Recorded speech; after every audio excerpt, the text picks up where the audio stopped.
Personaria Protectiva found that legend here too. Kill it. The thought fanned her secret hope for Paul. He could be the Kwisatz Haderach. He could be. The Guild Bank representative had fallen into conversation with the water shipper, and Bealt's voice lifted above the renewed hum of conversations. Many people have sought to change Arrakis. The Duke saw how the words seemed to pierce Cummings, jerking the planetologist upright and away from the flirting woman. In the sudden silence, a house trooper in uniform of a footman cleared his throat behind Leto, said, "Dinner is served, my lord." The Duke directed a questioning glance down at Jessica. "The custom here is for host and hostess to follow their guests to table," she said, and smiled. "Shall we change that one too, my lord?" He spoke coldly. "That seems a goodly custom. We shall let it stand for now." The illusion that I suspect her of treachery must be maintained, he thought. He glanced at the guests filing past them. Who among you believes this lie? Jessica, sensing his remoteness, wondered at it as she had done frequently the past week. He acts like a man struggling with himself, she thought. Is it because I moved so swiftly, setting up this dinner party? Yet he knows how important it is that we begin to mix our officers and men with the locals on a social plane. We are father and mother surrogates to the men. Nothing impresses that fact more firmly than this sort of social share. Leto watched the guests file past, recalled what Fulvia Howard had said when informed of the affair. "Sire, I forbid it."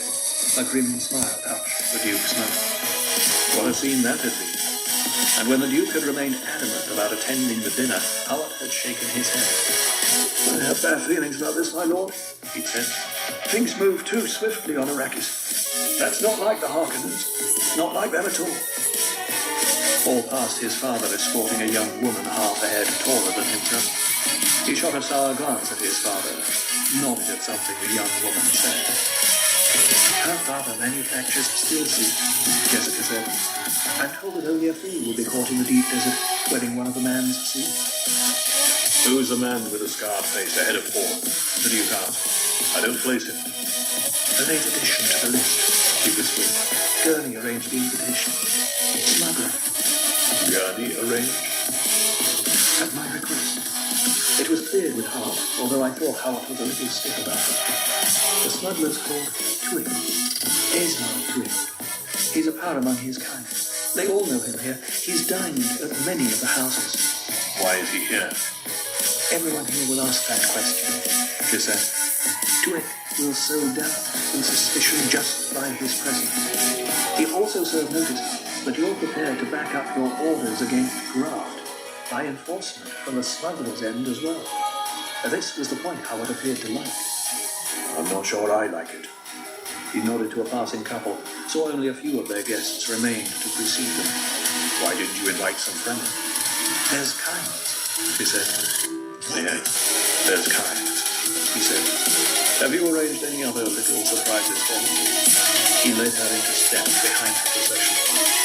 "All else is most conventional," she said. And she thought, "My darling, can't you see that this smuggler controls fast ships? That he can be bribed? He must have a way out. A girl will escape from Arrakis if all else fails." As they emerged into the dining hall, she disengaged her arm, allowed Leto to sit. He strode to his end of the table. A footman held his chair for him. The others settled with a swishing of fabric, a scraping of chairs, but the Duke remained standing. He gave a hand signal, and the house troopers in footman uniform around the table stepped back, standing at attention. Uneasy silence settled over the room. Jessica, looking down the length of the table, saw a faint trembling at the corners of Leto's mouth, and noted the dark flush of anger on his cheek. "What has pained you?" she asked herself. "Surely not my invitation to a smile." "Some question my changing of the laving basin custom," Leto said. "This is my way of telling you that many things will change." Embarrassed silence settled over the table. They think him drunk, Jessica thought. Leto lifted his water flagon, held it aloft where the dispenser lights shot beams of reflection of it. "As a chevalier of the Imperium, then," he said, "I give you a toast." The others grasped their flagons, all eyes focused on the Duke. In the sudden stillness, a dispenser light drifted slightly in the errant breeze from the serving kitchen hallway. Shadows played across the Duke's hawk features. "Here I am, and here I remain," he laughed. There was an abortive movement of flagons toward mouths and stopped as the Duke remained with arm upraised. "My toast is one of those maxims so dear to our hearts. Business makes progress. Fortune passes everywhere." He sipped his water. The others joined him, questioning glances passed among them. "Gurney!" the Duke called. From an alcove at Leto's end of the room came Harriet's voice. "Here, my lord. Give us a tune, Gurney." A minor chord from the barrister floated out of the alcove. Servants began putting plates of food on the table at the Duke's gesture releasing them. Roast desert hare in sauces of hail, fromage cereal, chuka under glass, coffee with melange. A rich cinnamon odor from the spice wafted across the table. A true pot d'arhuy served with sparkling Caladan wine. Still, the Duke remained standing. As the guests waited, their attention torn between the dishes placed before them and the standing Duke, Leto said, "In olden times, it was the duty of the host to entertain his guests with his own talents." His knuckles turned white, so fiercely did he grip his water flagon. "I cannot sing, but I give you the words of Gurney's song. Consider it another toast, a toast to all who died, bringing us to this station." An uncomfortable stirring sounded around the table. Jessica lowered her gaze, glanced at the people seated nearest her. There was the round-faced water shepherd and his daughter, the pale and austere Guild Bank representative. He seemed a whistle-faced scarecrow, with his eyes fixed on Leto.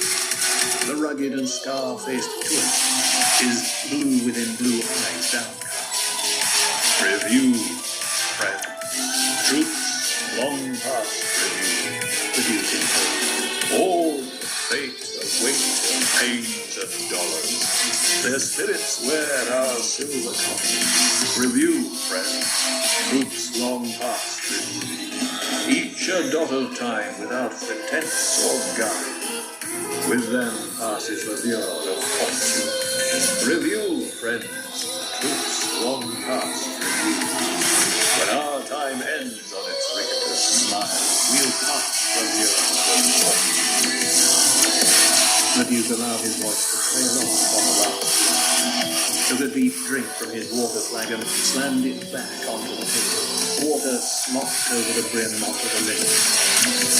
The others drank in embarrassment.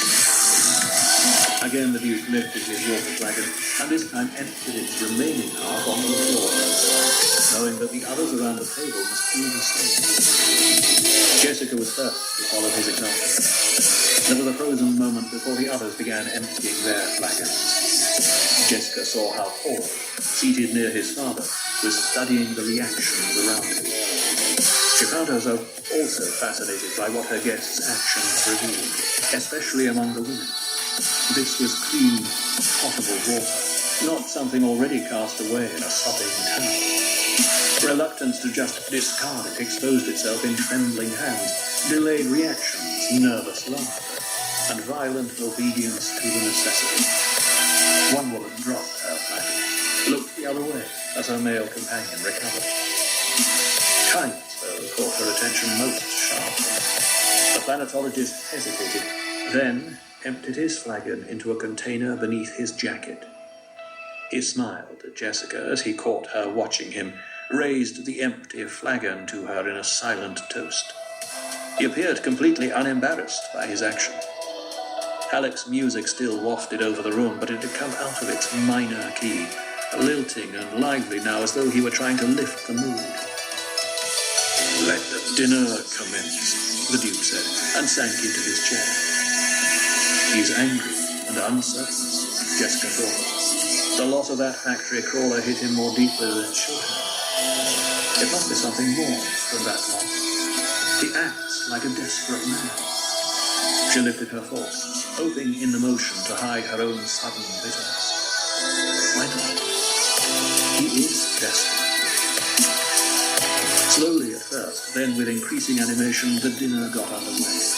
The stillsuit manufacturer complimented Jessica on her chef and wine. "We bought both from Canada," she said. "Superb," he said, tasting the chuka. "Simply superb, and not a hint of melange in it.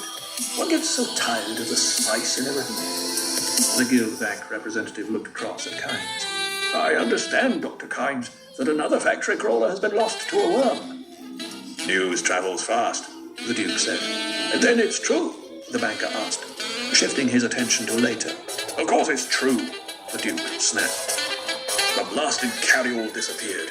It shouldn't be possible for anything that big to disappear." "When the worm came, there was nothing to recover the crawler," Kynes said. "It should not be possible," the Duke repeated. "No one saw the carryall leave?" the banker asked. "Spotters customarily keep their eyes on the sand," Kynes said. "They're primarily interested in worm sight. A carryall's complement usually is 4 men, 2 pilots and 2 journeyman attachers. If one or even 2 of this crew were in the pay of the Duke's foes..." "Ah, I see," the banker said. "And you, as judge of the change, do you challenge this?"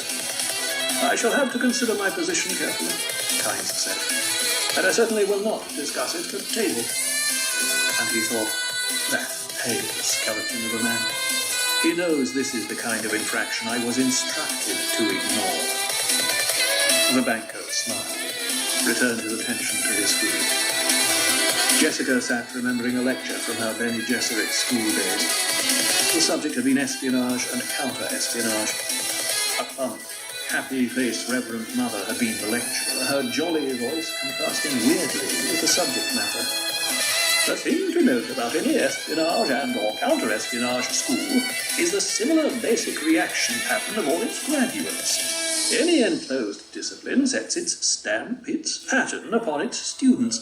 That pattern is susceptible to analysis and prediction. Now, motivational patterns are going to be similar among all espionage agents. That is to say, there will be certain types of motivation that are similar despite differing schools or opposed aims. You will study first how to separate this element for your analysis. In the beginning, through interrogation patterns that betray the inner orientation of the interrogators. Secondly, by close observation of language thought orientation of those under analysis.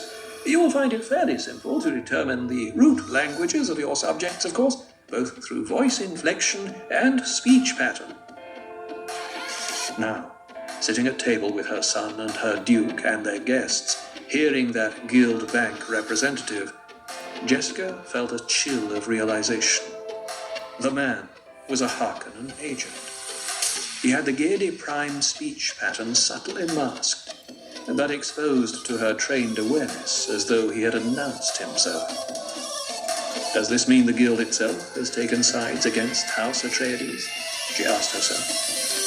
The thought shocked her, and she masked her emotion by calling for a new dish, all the while listening for the man to betray his purpose. He will shift the conversation next to something seemingly innocent, but with ominous overtones, she told herself. It's his pattern. The banker swallowed, took a sip of wine, smiled at something said to him by the woman on his right. He seemed to listen for a moment to a man down the table who was explaining to the Duke that native Arakeen plants had no form. I enjoy watching the flights of birds on Arrakis, the banker said, directing his words at Jessica. All of our birds, of course, are carrion eaters, and many exist without water, having become blood drinkers.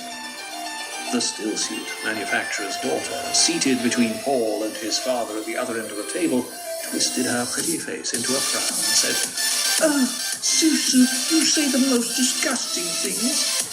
The banker smiled. They call me Susu because I'm financial advisor to the Water Peddlers Union.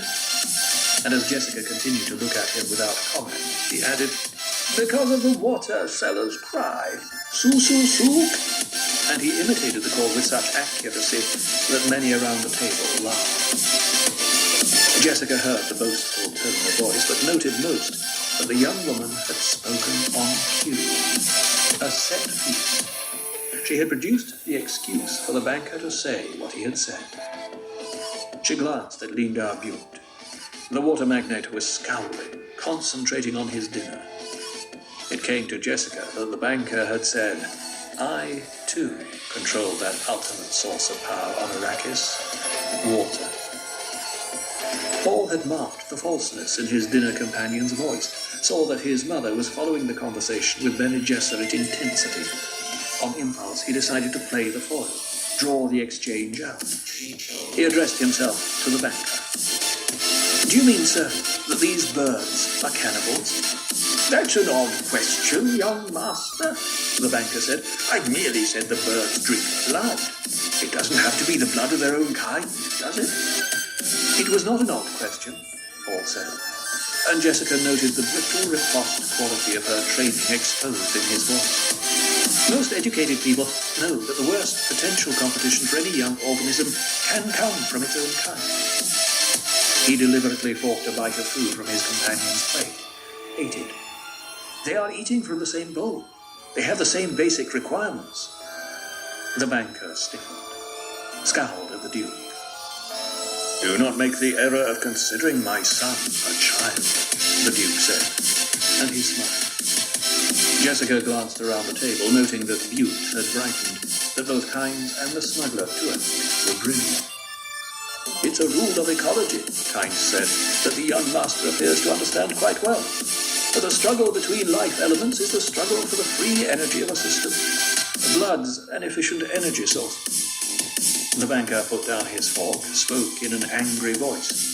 "It's said that the Fremens come drink the blood of their dead." Kynes shook his head, spoke in a lecturing tone.